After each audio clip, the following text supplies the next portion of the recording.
Everybody's entitled to their opinion. Here's a bad one. Almost every scientific paper could be rewritten in plain English without losing meaning. That's definitely not true. Complex language isn't used for clarity, it's used to sound smart. This one's sometimes true. It's context dependent, right? If I'm trying to communicate to somebody who has no knowledge in this field or area, and I'm using complex language, I'm using jargon, I'm using terminology that they just simply wouldn't have heard before, then that definitely isn't for clarity and is probably so that I can try to flex my intellectual capacity and all the fancy information that I know. But oftentimes, complex language is used for even more clarity. For example, I study exoplanets. These are planets that orbit other stars. And one way that we find planets is using the transit method. Literally, a planet that's orbiting, if it's aligned appropriately with respect to you, will transit the disk of the star. And this will allow you to infer that a planet of a certain size is orbiting with a certain orbital period. Using the transit method, we can do spectroscopy on the atmosphere of the planet. We can figure out what molecules are in the planet's atmosphere.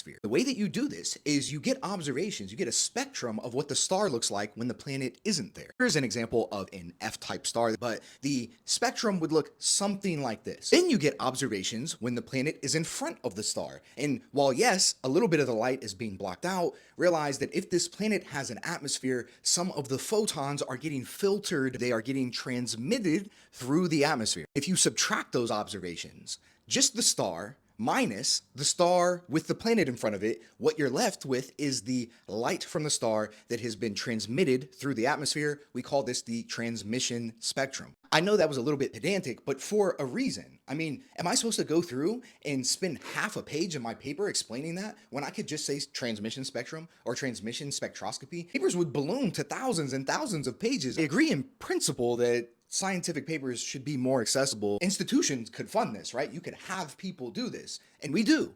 They're called journalists.